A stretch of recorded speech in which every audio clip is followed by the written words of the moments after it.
साल 1985, आधी रात, सुनसान और अंधेरी बंबई की सड़कें और उन पर चलने वालों की तादाद बिल्कुल कम। लोग अपने घरों में चैन की नींद सो रहे थे, लेकिन एक इंसान काले रंग की शॉल ओढ़े, आंखों में चमक, और वो अभी भी सड़क के किनारे बैठकर अपने शिकार की तलाश में घात लगाए बैठा था।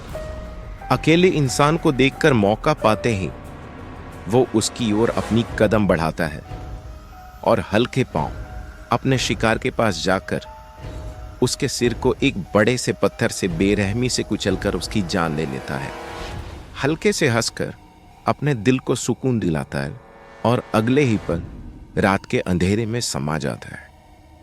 बात हो रही है एक ऐसे इंसान की जिसने भारत में 1985 से लेकर 1989 के बीच ऐसा आतंक मचाया कि पुलिस ने भी अपने हाथ खड़े कर दिए थे, जिसे पकड़ने के लिए बंबई और कलकत्ता पुलिस ने साथ मिलकर पूरे शहर में सर्च ऑपरेशन चलाया, लेकिन उनके हाथ अभी तक कुछ नहीं आया। इस घटना से जुड़ी पूरी कहानी सुनने के लिए आगे वीडियो में बने रहें। 15 जून 1985 सुबह के 7 बज रहे थे। बंबई का किंग्स सर्कल, लोगों के काम पर जाने का समय हो रहा था, मगर सड़क के दूसरे किनारे लोगों की जमकर भीड़ लगी थी। आगे जाकर देखने पर यह पता चला कि एक इंसान को बड़ी ही बेरहमी से उसके सिर को किसी भारी चीज से कुचलकर मार दिया गया था। चेहरे को इतनी बुरी तरीके से कुचला गया था कि मरने वाले की पहचान करना नामुमकिन हो गया था।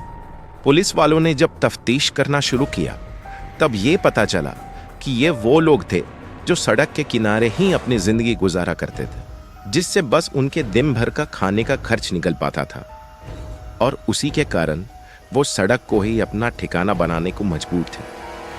पुलिस अपनी खोजबीन में लगी ही होती है कि अगले ही कुछ दिनों में खबर आती है कि बंबई के सियोन इलाके में एक और लाश मिली है, जिसको भी बिल्कुल उसी तरीके से उसके सिर को किसी बड़े और वजनदार पत्थर से कुचलकर मार दिया गया था, जैसा कुछ महीने पहले किंग्स सर्कल में मिला था। इस इंसान के चेहरे को भी ऐसा कुचला गया था कि उसका पता करना ना के बराबर हो गया था। ये सभी हत्या मामले बहुत ही गरीब और ऐसे लोगों से जुड़ी हुई थी जिसका कोई परिवार नहीं था, और आगे की तफ्तीश के लिए पुलिस को कोई भी जानकार नहीं मिला, जिसके कारण पुलिस को भी इन सारी हत्याओं से जुड़े सुराग ढूंढने में भी बहुत मुश्किलों का सामना करना पड़ रहा था। इसलिए इनकी तफ्तीश करने में पुलिस को भी कई महीने बीत जाते हैं, और उधर साथ ही साथ हत्याओं का मामला महीने दर महीने बढ़ता ही जा रहा था। पुलिस को तीसरी, फिर चौथी, फिर 5वीं और फिर 6ठी लाश मिल चुकी थी, और ये भी सिर्फ 2 इलाकों से, जो था सियोन इलाका और किंग्स सर्कल। 1 साल बीत गया था और हत्याओं की गिनती बढ़ती ही जा रही थी। पुलिस के हाथ अभी तक एक भी ऐसा इंसान नहीं लगा था जिस पर पुलिस को कोई शक हो। आखिरकार पूरे 6 हत्याएं होने के बाद बंबई पुलिस इन सारी हत्याओं की कड़ी जोड़ना शुरू करता है, और उन्हें यह पता चलता है कि इन सारी हत्याओं में किसी एक ही इंसान का हाथ है, और वो किसी को भी मारने से पहले उस इंसान की अच्छी तरीके से रेकी करता है। वो बस ऐसे लोगों को ही अपना शिकार बनाता है जिनका कोई घर बार ना हो और सड़क के किनारे ही अपनी जिंदगी गुजार रहे हैं। वो उन लोगों के खाने पीने, रहने और रात को सोने की टाइमिंग को भी इतने अच्छे से जानने की कोशिश करता था कि काम को अंजाम देने में कोई भी दिक्कत ना आए और एक भी सुराग पुलिस के हाथ ना लग सके। उसके हत्या में लेने वाले पत्थर का वजन 30 किलो के करीब था, जिससे ये पता चलता था कि मारने वाला बहुत ही लंबा चौड़ा और ताकतवर था। बंबई की अलग अलग इलाकों की पुलिस को अब पूरी रात पेट्रोलिंग में तैनात कर दिया गया था, और उनको यह सख्त ऑर्डर था कि अगर किसी भी इंसान पर हल्का सा भी शक हो तो उसे अपनी गिरफ्त में ले लेना है और पूछताछ जरूर करना है। पुलिस भी अपनी तरफ से पूरी कोशिश कर रही थी, मगर बजाय इसके अगले ही महीने किंग्स सर्कल से एक और हत्या का खुलासा होता है, और पुलिस कुछ नहीं कर पाती। सन 1987 आ चुका था और पूरे 9 लोगों की हत्या गुमनाम तरीके से हो चुकी थी, लेकिन इस बीच एक ऐसा इंसान का पता चला जो ये दावा करता था कि वो उस अनजान हत्यारे की चंगुल से बच के निकला है। और उसे बस हल्की फुल्की चोट आई है। पुलिस के पूछे जाने पर वो ये बताता है कि पास के ही एक होटल में वो वेटर का काम करता है और वो सड़क पर ही अकेले सोता है। पिछली रात भी काम के बाद वो अकेले ही सड़क के किनारे सो रहा था, लेकिन अचानक से आधी रात में किसी ने आकर उसके सिर पर वार करने की कोशिश की, लेकिन उसकी आंख खुलने के कारण वो खुद को बचा लेता है और उसे हल्की सी चोट आती है।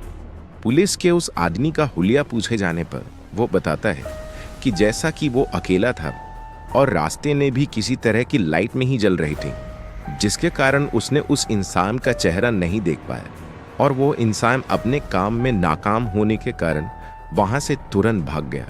पुलिस के इतने तफ्तीश करने के बाद और लोगों के बयान सुनने के बाद भी वो असफल रहते हैं और हत्यारा एक के बाद एक 12 कत्ल कर देता है।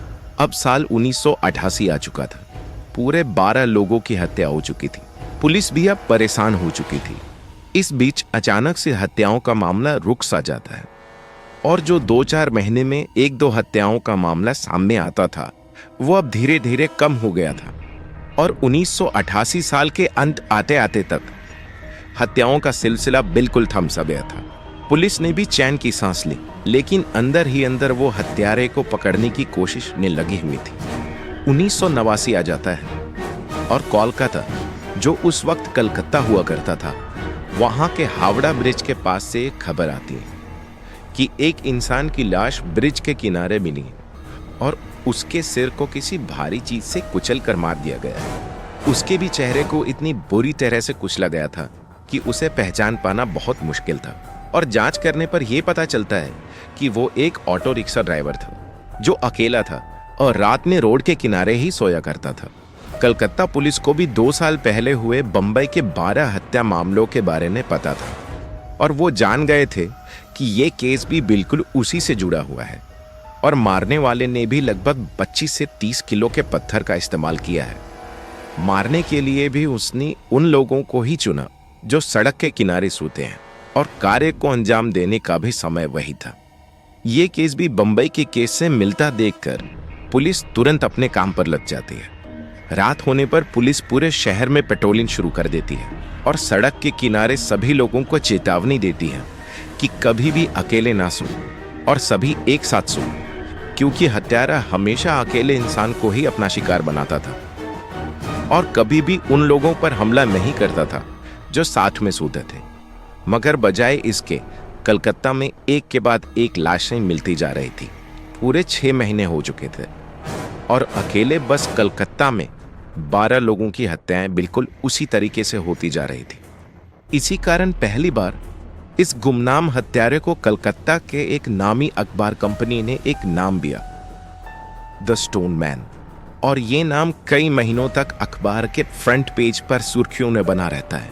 अब स्टोन मैन के नाम से लोगों के बीच डर का माहौल बन गया था और अखबार में रोज रोज उसके नाम की हत्याओं का सिलसिला देखकर जनता भी पुलिस को बेकार और अपने काम के प्रति गंभीर नहीं मानने लगी थी, जिसके कारण कलकत्ता पुलिस पर भी ऊपर से दबाव आने लगा था और हर रात पेट्रोलिंग करते वक्त पुलिस को किसी पर भी थोड़ा सा भी शक होता था तो वो उसे तुरंत उठा लेती थी और उनसे पूछताछ करती थी। कलकत्ता का मामला बड़ा इसलिए बन गया था क्योंकि बंबई में कुल 4 सालों में 12 हत्याएं हुई थी, लेकिन कलकत्ता का हाल बुरा हो गया था क्योंकि 6 महीने में ही यहाँ 12 से अधिक हत्याओं का मामला दर्ज हो गया था। शक के गुनाह पर पुलिस दर्जनों से अधिक लोगों को रिमांड में लेकर उनसे पूछताछ शुरू करती है, लेकिन उनके हाथ कोई नहीं आता और पुलिस यहाँ पर भी नाकाम रहती है। और अगले ही पल इतनी सख्ती और इतने सारे लोगों को रिमांड में लेकर पूछताछ करने के बाद एक बात सामने ये आती है कि अब कलकत्ता में भी हत्याओं का मामला थोड़ा थम सा गया था। जैसे लगता था कि पुलिस ने सही कातिल को भी रिमांड में लेकर उससे पूछताछ किया, लेकिन वो इतना शातिर था कि पुलिस के आंखों के सामने से भी बच कर निकल गया और अब कातिल को शायद ये समझ आ गया था कि अब लोगों को इतनी बेरहमी से मारने का समय जा चुका है। पूरे 13 कत्ल होने के बाद और दर्जनों लोगों से पूछताछ करने के बाद महीने बीत जाते हैं और ये मौत का सिलसिला थम सा जाता है। कलकत्ता अभी भी रात में वैसे ही सुनसान था, मगर वो इंसान जिसे रात में शिकार करना पसंद था, वो अब पकड़े जाने के डर से अपने काम को विश्राम दे देता है। और जनवरी 1990 से कलकत्ता भी अब सुकून का शहर बन गया था। कलकत्ता में ये मामला तो रुक गया था, मगर पूरे भारत में बात यहाँ तक नहीं थमती। और ठीक 26 साल बाद 2016 में असम के गुवाहाटी से खबर आती है कि फिर से एक इंसान की लाश मिली है, और उसको भी बिल्कुल उसी तरीके से उसके सिर को किसी भारी पत्थर से कुचलकर मारा गया है, जैसे ठीक 26 साल पहले कलकत्ता और बंबई में हुआ था। इसका मतलब यही था कि स्टोनमैन अभी भी जिंदा और आजाद है, और वो वापस आ चुका है। अगर आपको मेरी कहानी पसंद आई हो तो वीडियो को जरूर से लाइक करें, और ऐसी ही सच्ची कहानियां सुनने के लिए चैनल को सब्सक्राइब करें। मिलते हैं अगले वीडियो में। तब तक के लिए अपना और अपने परिवार वालों का ख्याल रखें।